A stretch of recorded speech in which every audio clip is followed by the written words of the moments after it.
tomó el Congreso peruano aquel 7 de diciembre, y hablaremos de esto con el abogado constitucionalista, exparlamentario también, el señor Natalio Amprimo, a quien ya vemos.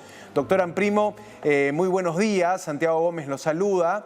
Primero consultarle, agradecerle por su tiempo, pero consultarle también si usted ve alguna esperanza o algún fundamento que pueda acompañar esta acción de amparo admitida en la forma, pero llama mucho la atención y nuestro auditorio internacional quisiera entender si hay argumentos para revertir la decisión de apartar del poder a Pedro Castillo luego de este intento de golpe. Muy buenos días, doctor Amprimo. Muy buenos días, Santiago, un placer. Mire, es absolutamente inviable. Lo que ocurre es que el nuevo Código Procesal Constitucional establece la prohibición de que las demandas sean rechazadas in limine, o sea, de inicio. Y en consecuencia, la admisión a trámite de esa acción de amparo no es otra cosa que el cumplimiento de una disposición legal que obliga a que toda acción de amparo sea tramitada. ¿De acuerdo?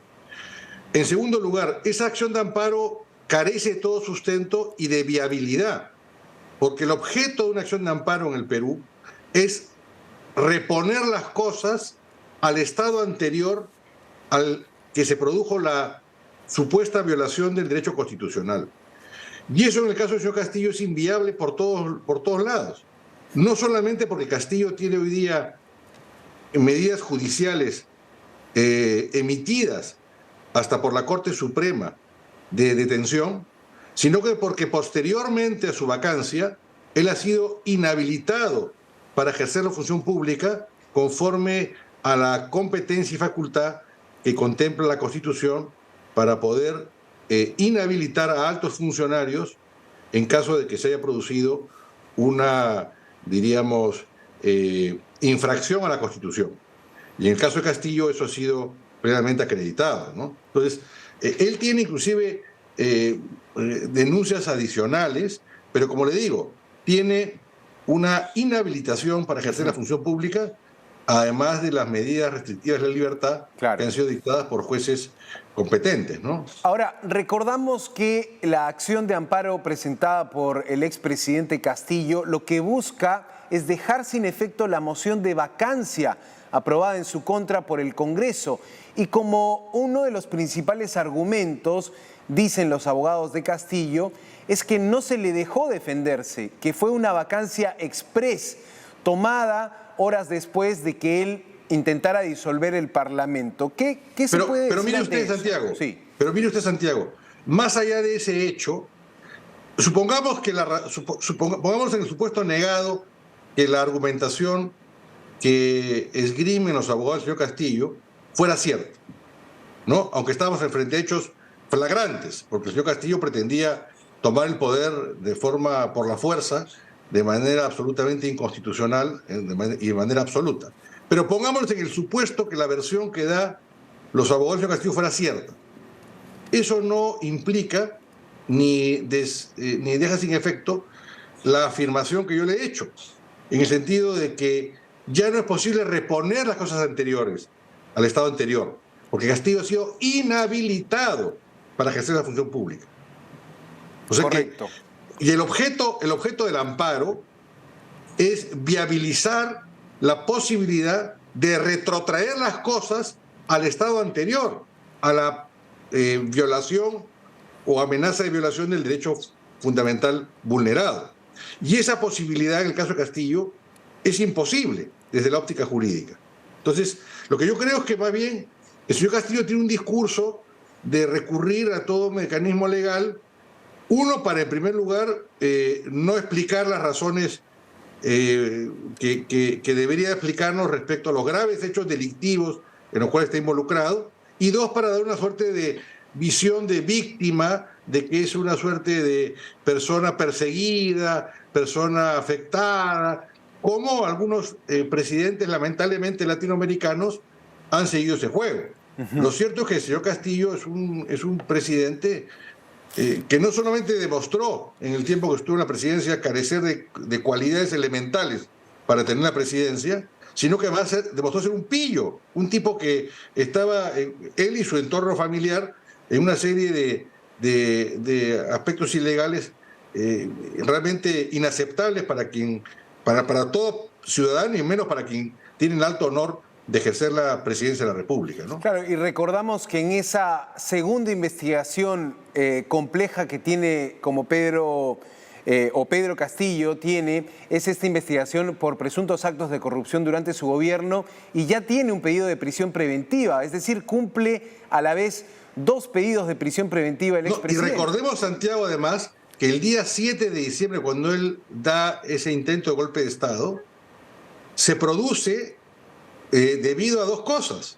Uno, que ese día, horas antes del golpe de Estado, uno de sus principales asesores se presenta a un juzgado y declara todos los hechos indebidos e ilícitos en los cuales el señor Castillo está involucrado, y además ese mismo día había sido citado para rendir cuenta de una moción de vacancia presidencial ante el Congreso de la República.